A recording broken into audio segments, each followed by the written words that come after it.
가 열리는 교회라는 제목으로 하나님 말씀 증거하겠습니다.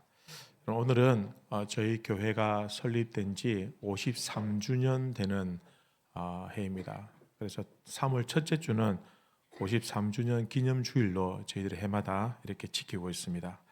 그동안 우리 교회와 또 우리 성도님들과 함께 하신 그 하나님의 은혜와 사랑에 진심으로 감사를 드리고, 또 그동안 우리 교회를 위해서 정말 충성스럽게 헌신하고 봉사하고 섬겨 오셨던 우리 모든 교육자들과 또 우리 모든 성도님들, 또 직분자들, 모든 분들께 진심으로 감사를 드립니다. 우리 성도님들 가운데에는 초기 창립 멤버들도 계시고, 돌아가신 분들도 계시고, 또 연세가 많으셔서 이제 거동이 불편해서 현장 예배는 드리지 못하고 영상으로 예배를 드리는 분들도 계십니다. 여러분들 그 모든 영광과 은혜와 감사를 하나님께 올려드립니다. 우리 그런 의미에서 하나님께 영광의 박수를 한번 올려드리도록 하겠습니다.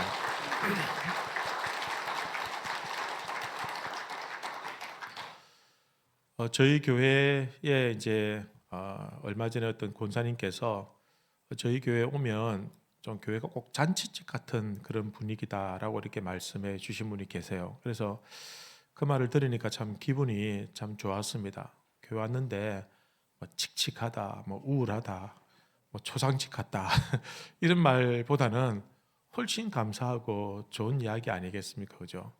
그리고 보니까 우리 성도님들이 새로 오시는 분들은 말할 것도 없고, 우리 한 주간 동안 못 보던 우리 성도님들 오시면 내가 친하든지 친하지 않든지 또 반갑게 환한 미소로 이렇게 맞이해 주시고, 또 이렇게 안내를 해 주시고, 지난주부터는 초록색 옷을 입고 안내하시는 분들도 계셔서 그 제가 절대 시킨 거 아닙니다.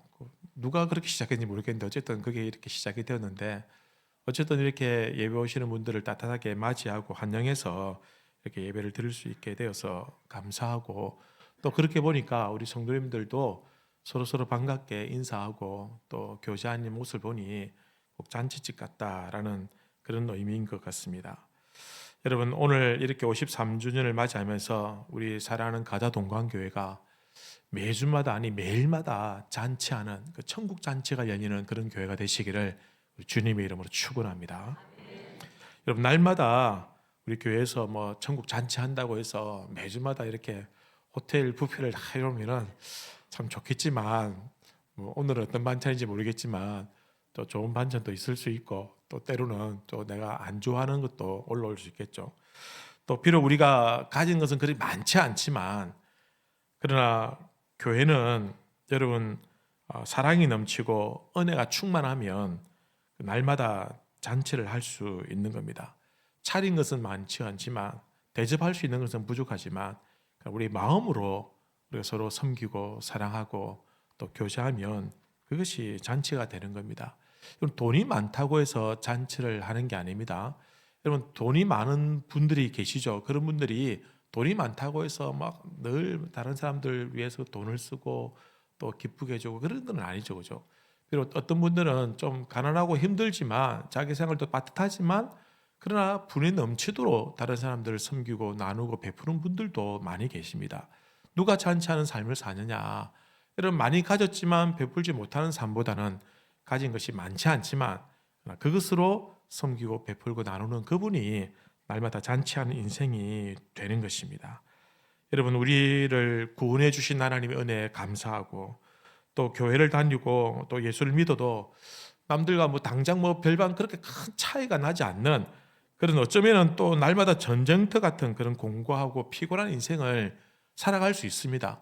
어쩌면 내가 예수 믿고 난 다음에 더 일이 꼬이고 또 더 일이 어려움을 겪는 그런 분들도 있을 수 있습니다만은, 그러나 그 가운데서도 우리가 주님을 모시고 또 우리가 새로운 인생을 살면서 기쁘고 즐거워해서 우리 성도들과 함께 만나면서 교제하고 또 예배를 통해서 하나님께 나아갈 수 있다고 한다면, 그 성도의 삶이 예수님 때문에 축제가 되는 것입니다. 여러분, 교회에서 우리가 매주 드리는 예배가 우리 축제라고 한다면 여러분 그 축제 가운데 가장 중요한 것은 축배를 들 때 뭐가 필요합니까? 오늘 말씀처럼 포도주가 있어야 되는데 이 포도주는 어떤 것이냐? 포도주는 우리 성도의 삶이 포도주 같은 것이 되는 겁니다. 여러분 우리 교회 우리 성도님들이 그들의 삶이 우리 이웃에게 사랑을 전가하고 또 선을 베풀고 또 다른 사람들을 기쁘게 해주고 행복해 해주는 그런 존재가 된다고 한다면 자신만을 위해 사는 인생이 아니라 이타적인 삶을 사는 그런 성도들이 있는 곳마다 그들이 가는 곳마다 그곳은 잔치집이 되는 것입니다. 여러분 구약에서는 이것을 복의 권원이라고 이렇게 표현했고 신약 성경에서는 빛과 소금이라고 이렇게 표현했습니다. 우리 성도의 삶이 하나님의 복에 받는 것, 우리 성도의 삶이 세상에서 빛과 소금이 되는 것, 이것이 잔치집에서 가장 중요한 핵심이 되는 포도주 같은 역할을 한다라는 것입니다.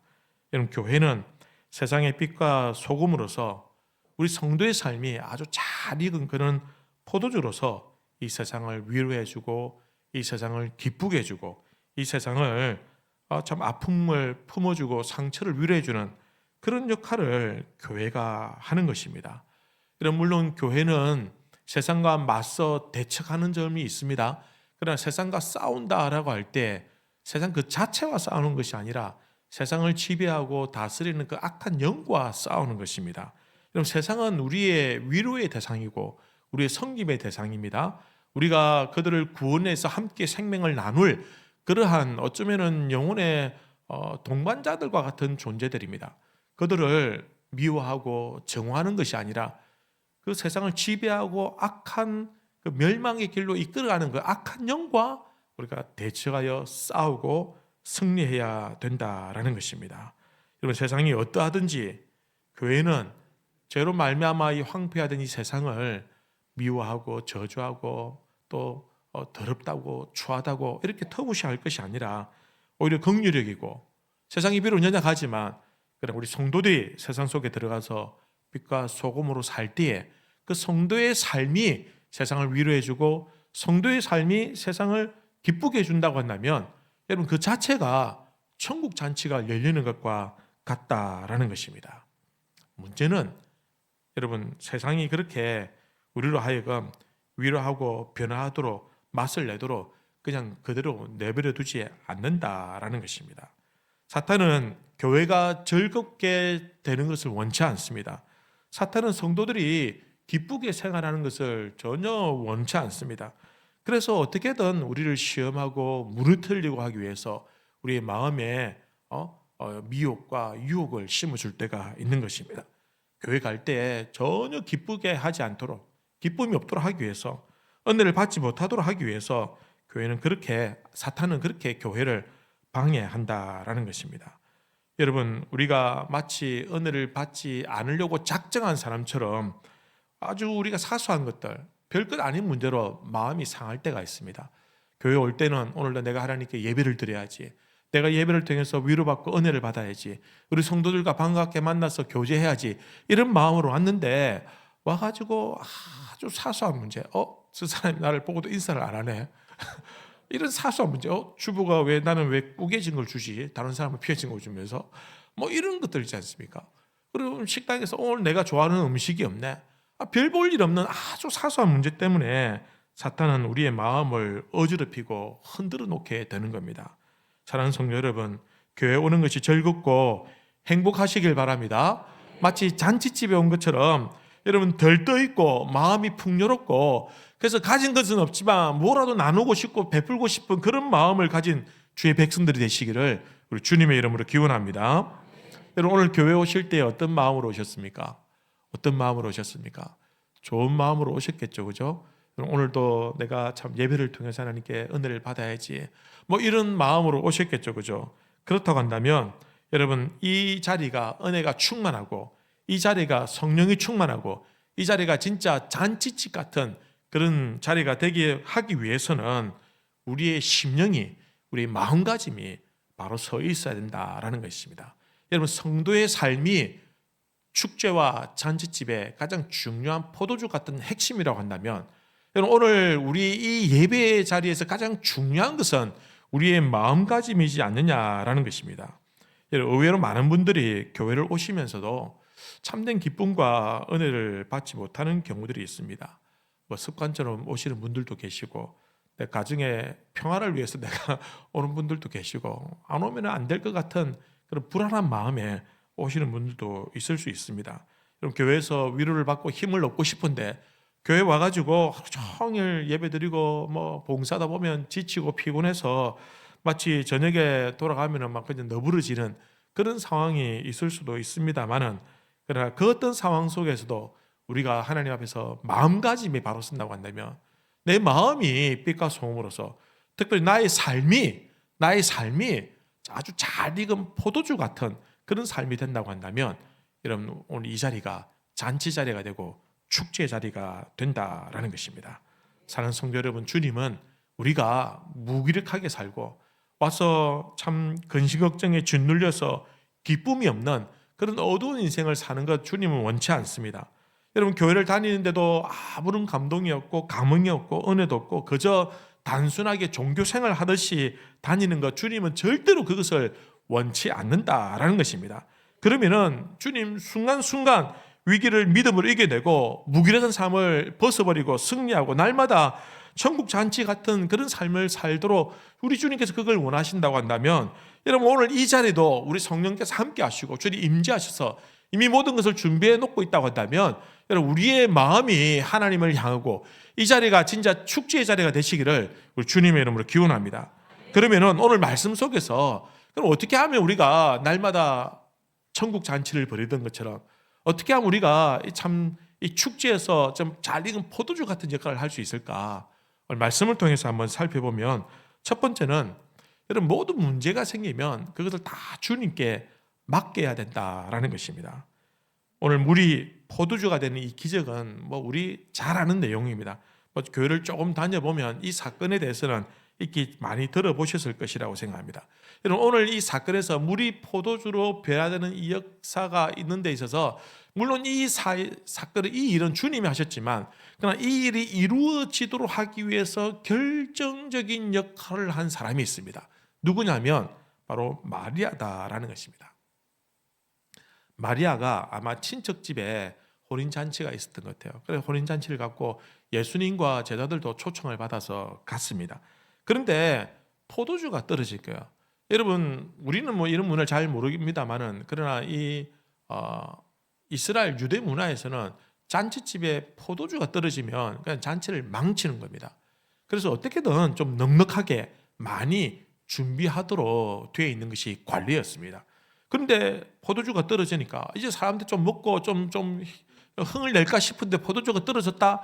그러면은 그냥 기분 그냥 다 망치는 겁니다. 그러면은 이 포도주를 연 이 주인은 말할 것도 없고 연회를 관장하는 연회장도 이 부끄러움을 당하고 수치를 당하게 된다라는 것입니다. 예수님의 어머니인 마리아가 포도주가 떨어졌다라는 것을 알게 된 것입니다. 그리고는 어떻게 합니까? 3절에 보면 포도주가 떨어진지라 예수의 어머니가 예수에게 이르되 저들에게 포도주가 없다 하니. 여러분 마리아가 먼저 이 문제의 심각성을 깨달았습니다. 그리고 마리아는 좀 마음이 좀 따뜻하고 주위를 잘 살피는 그런 성품을 가진 것 같아요. 그래서 포도주가 떨어진 것을 알고는 그가 이 문제를 그냥 내버려 두지 아니하고 어떻게 합니까? 예수님께 이 문제를 고스란히 가져옵니다. 무슨 해결책을 가지고 예수님께 와가지고 예수야 지금 포도주가 떨어졌는데 네가 어디 가서 좀 구해오느라, 네가 뭐 좀 사오느라, 이렇게 무슨 방향을 잡아놓고 해주는 것이 아니라 문제 그 자체를 고스란히 들고 오는 겁니다. 사실은 예수님은 손님입니다. 그런데 예수님에게 이 이야기를 한다는 것은 사실은 경우에 잘 맞지 않다라는 겁니다. 예수님과 의논할 일이 절대 아닙니다. 그런데 이 마리아가 예수님에게 이 문제를 고스란히 가져왔습니다. 그럼 마리아가 잘한 것은 무엇이냐면 문제 앞에서 자기가 미리 판단하거나 해결하지 아니하고 문제 그 자체를 그냥 예수님께 가져와서는 그냥 떠넘기다시피 하고 있다라는 것입니다. 여러분 우리가 기도를 하지 않는 이유 중에 하나가 무엇이냐면 너무 똑똑하기 때문입니다. 우리 인생의 문제들, 우리 삶의 문제들이 일어날 수 있습니다. 그러면은 그 문제를 금방 해결책을 찾아내든지 아니면 빨리 이 문제가 될 문제인지 안 될 문제인지 해야 될 것인지 말아야 될 것인지를 판단해 버린다라는 것입니다. 어떻게 해야 될지 내 지식과 내 경험을 총동원해서 이미 답을 찾아버리는 겁니다. 어떤 문제는 기도해봐야 응답받지 못한다. 이건 기도해도 아무 소용이 없다. 그래서 아예 포기해버리고 그냥 낙심해버리고 그냥 던져버리는 그런 경우들도 있습니다. 이 문제는 아무리 주님께 기도해도 되지 않는 문제다. 이건 다 끝난 문제다. 라고 이미 판단해버리니 기도할 이유가 없는 겁니다. 내 힘으로 할 수 있을 것 같으면 기도 안 합니다. 내 힘으로 할 수 없을 것 같다라고 판단되면 이건 주님도 안 돼야 이렇게 생각하고 그냥 포기해버린다라는 것입니다. 많은 사람들이 기도하기 전에 이미 될 것과 안 될 것들을 판단하고 결정해버리는 겁니다. 여러분, 오히려 어떻게 해야 될지 모를 때에 그냥 그 모든 문제를 그냥 주님 앞에 안고 나오는 사람이 있습니다. 여러분, 누가 믿음의 사람이냐? 그냥 문제를 가져오는 사람입니다. 그 사람은 무책임한 사람이 아니라, 그 사람은 어리석은 사람이 아니라 이 문제가 해결되든지 해결되지 않든지 일단 주님께 가져가서 주님 앞에 아뢰는 그 사람이 믿음의 사람이고 지혜로운 사람이다라는 것입니다.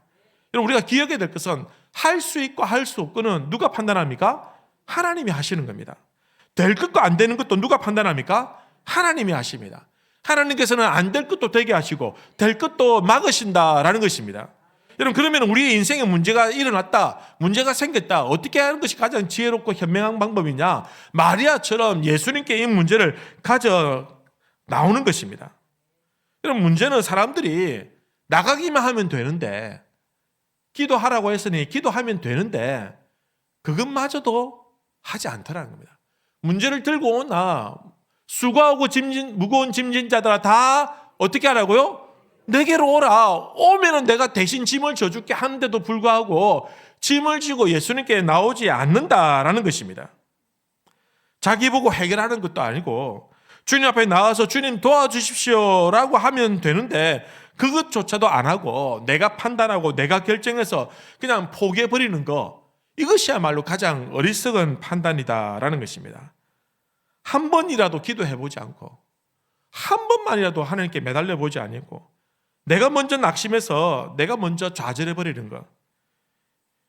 기도하면 되는데, 그러면 해결이 되는데, 가르쳐 주는데, 보여주는데, 주님은 기다리고 계시는데 왜 그것마저 하지 않는다라는 것입니다.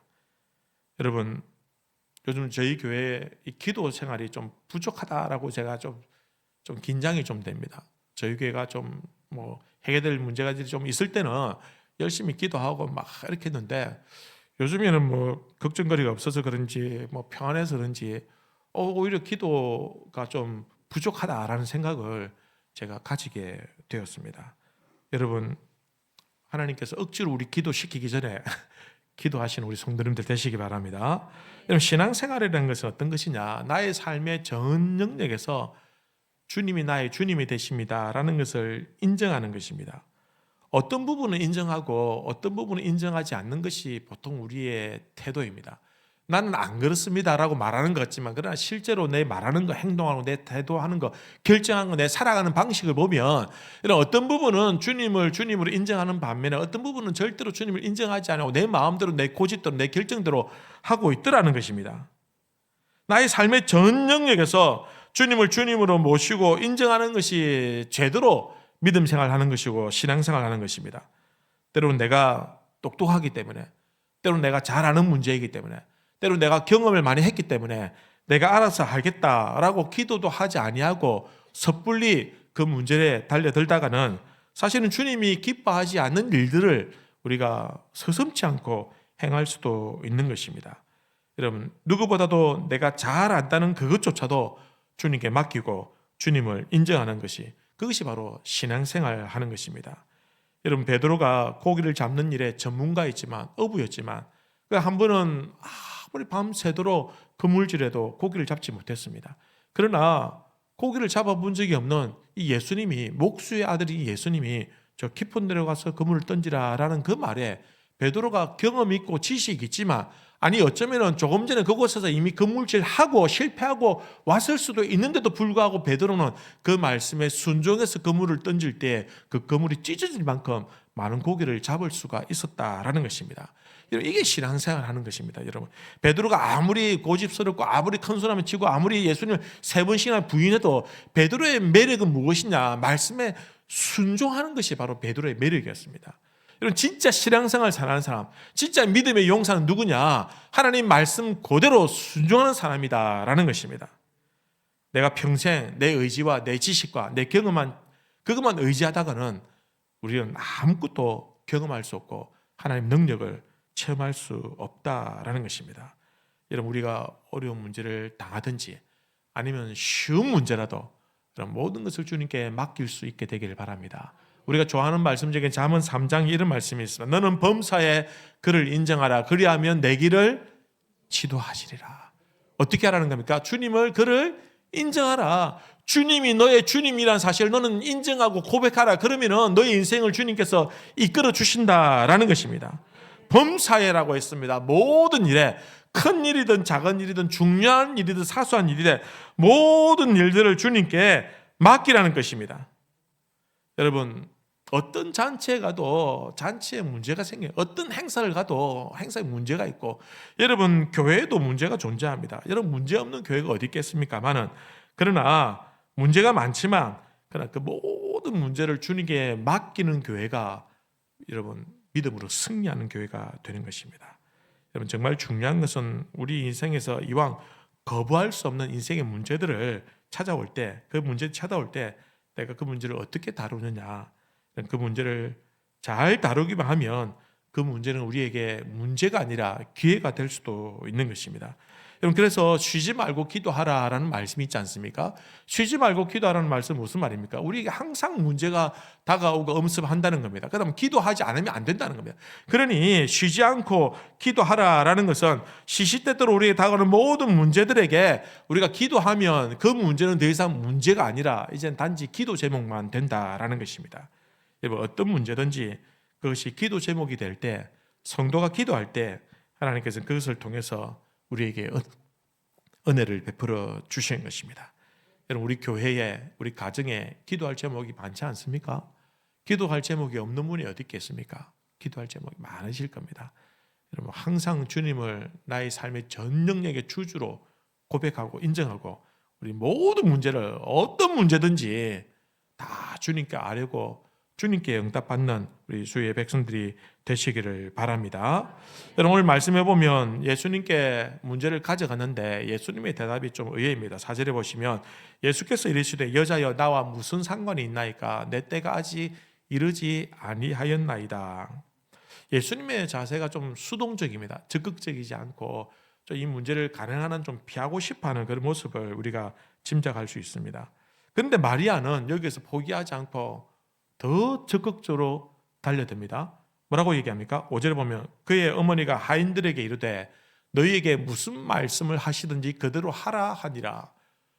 예수님이 한다고 허락도 안 했는데 너희들은 예수님이 무슨 말을 하든지 그대로 해라 라고 한 것은 이미 예수님께서 이 문제를 다루어 주시고 이 문제를 해결해 주신다라는 것을 이 마리아는 깨닫고 있었다라는 것입니다. 그래서 하인들에게 시키는 대로 하라라고 이렇게 말을 하는 겁니다. 여러분, 마리아가 대단한 것이 여기에서 멈추지 아니하고 더 한 걸음 더 나간다는 겁니다. 반대가 있었지만 수동적이지만 그러나 포기하지 않고 좌절하지 않고 눈치 보지 아니하고 더 믿음으로 담대하게 나아가는 모습이 이 마리아의 장점입니다. 여러분, 우리가 인생의 문제를 만날 때 어려움을 당하고 좀 거치는 것들이 있고 방해되는 것들이 있고 잘 안 될 때가 있습니다만 그러나 그때 포기하지 아니하고 인내심을 가지고 더 끈질기게 기도하고 하나님께 나아갈 때 그때 진짜 문제 해결의 역사가 나타나게 되는 것입니다. 여러분, 포기하지 않고 끝까지 인내하면서 기도하는 우리 믿음의 교회 되시기를 주님의 이름으로 기원합니다. 여러분, 안 될 것 같고 기도해도 별 변화가 없을 것 같지만 오히려 어쩌면 더 문제가 꼬일 것 같지만 그러나 좌절하지 않고 낙담하지 않고 끝까지 주님을 의지할 때 여러분, 이런 믿음에 가진 사람이 한 사람에 있어도 우리 가정이 변화될 수 있는 겁니다. 여러분, 이런 믿음의 사람이 한 사람에 있어도 우리 전도회가, 우리 구역, 우리 교회가 놀라운 역사를 경험하게 되는 것입니다. 여러분, 우리 교회가 날마다 기쁨이 넘치고 날마다 천국 잔치가 열리는 그런 축제하는 교회가 되기 위해서는 모든 문제를 주님께 맡길 수 있게 되기를 우리 주님의 이름으로 기원합니다. 두 번째는 말씀에 믿음으로 순종해야 합니다. 여러분, 오늘 기적이 일어나는 현장에서 또 다르게 결정적인 역할을 한 사람들이 있습니다. 누구냐면 바로 이 하인들입니다. 여러분, 예수님이 하인들에게 항아리에 물을 채우라라고 말했습니다. 그들은 비어있는 물 항아리에 물을 담았습니다. 그리고 그 말씀에 순종했는데, 그러나 그들의 순종이 있을 때에 하나님의 기적의 역사가 일어나게 된 겁니다. 주님은 그들의 순종을 통해서 역사하셨습니다. 저는 말씀을 준비하면서 만약에 하인들이 당신이 뭔데 이 주인도 아니면서 우리에게 이래라 저래라 하냐라고 우리 못하겠다라고 했다면 예수님께서 끝까지 기적을 베풀어 주셨을까? 저는 아닌 것 같아요. 그래? 그러면 알겠다 하고 그냥 그 잔치를 벗어났을 것 같아요. 왜냐하면 순종하지 않는 곳에 하나님 역사하지 않았거든요. 하나님 역사는 순종하는 사람들이 있을 때 순종하는 자리에 하나님 역사와 기적들이 일어난 겁니다. 그럼 순종하지 않은 자리에서 하나님 역사와 기적이 나타난 것은 대부분 심판이고 하나님의 책망이었습니다. 그러나 하나님께서는 선한 일들을 이루어 가실 때에 순종하는 자리에서 많은 역사들을 일으켜 주셨다라는 것입니다. 사실 하나님이 불가능한 것 우리에게 요구하지 않습니다. 도무지 할 수 없는 것 하라고 우리에게 명령하지 않습니다. 예수님께서 하인들에게 뭐라고 했습니까? 항아리에 물을 채우라. 아주 이건 단순한 명령입니다. 이건 아주 쉽게 할 수 있는 일입니다. 누구든지 할 수 있는 문제다라는 겁니다. 그때 그들이 항아리에 물을 채우고 여리장에 갖다 주라 할 때 그 말에 순종했을 때 여러분 그 순종하는 그 순간 역사들이 나타나게 된 것입니다. 여러분 어려운 날 아닙니다. 얼마든지 할 수 있는 일입니다. 여러분 그들에게 필요한 것은 무엇이냐? 이 하인들에게 필요한 것은 능력이 아니라 순종입니다. 여러분 오늘날 하나님의 능력을 경험하는 모든 주의 백성들에게 필요한 것은 무엇이냐? 하나님의 능력이 필요한 것이 아니라 순종이 필요하다는 것입니다. 능력은 하나님께 있는 것이고 하나님은 우리에게 순종을 요구하시다는 겁니다. 그런데 우리가 기도할 때마다 뭐라고 기도합니까? 하나님 나에게 능력을 주십시오라고 기도합니다.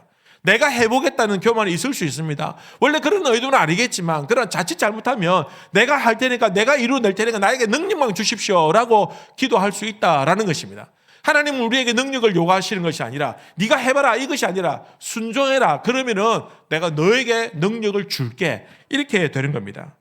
하나님은 우리에게 능력을 요구하는 것이 아니라 순종을 요구할 때 우리가 이 모든 말씀에 순종할 때 하나님께서는 우리에게 능력이 없으면 능력을 주시고 우리에게 지능이 없으면 지능을 주시고 우리 경험이 없으면 경험을 채워주신다라는 것입니다. 그래서 우리가 할 수 있나 없나 능력을 테스트하는 것이 아닙니다. 우리가 순종하느냐 순종하지 않느냐 그것을 하나님은 보시기 원한다라는 것입니다. 여러분 하나님은 잘난 사람 찾지 않습니다. 하나님은 능력 있는 사람 찾지 않습니다. 부족하지만 순종하는 사람을 찾으시고 그들의 능력이 부족하면 하나님의 능력으로 그들을 채워주신다라는 것입니다. 건강이 부족하면 건강을 채워주시고 물질이 부족하면 물질을 채워주시고 기쁨으로 순종할 수 있는 사람들을 통해서 하나님께서는 교회를 세우시고 하나님의 역사들을 이루어 나가시는 것입니다. 오늘 재밌는 것은 이 하인들이 순종을 하는데 좀 약간 특이하게 순종합니다. 7절에 보시면 예수께서 그들에게 이르시되 항아리에 물을 채우라 하신즉 아기까지 채우니라. 여러분 아기까지 채웠다라는 말은 무슨 말입니까? 이 항아리 마지막까지 꽉 채웠는데 마지막 한 바가지 더 부었다라는 의미입니다. 여러분 하인들에게 순종하라 할 때 마지못해 순종할 수 있습니다. 그냥 대충 그냥 부어가지고 그냥 갖다 둘 수도 있습니다만 그러나 이 하인들의 마음에 선한 마음이 있었던 것 같아요. 그래서 아기까지 채웠다라는 것입니다. 여러분 이 잔치에서 제일 피곤한 사람 누굽니까? 하인들 아니겠습니까? 뭐 달라 하면 예 하고 갖다 주면 또 저기서 이거 달라 저거 달라 해서 이걸 왜 엉터리로 갖다 줬냐 하고 막 연회장이 뭐라 하면 혼나고 얼마나 바쁘겠습니까?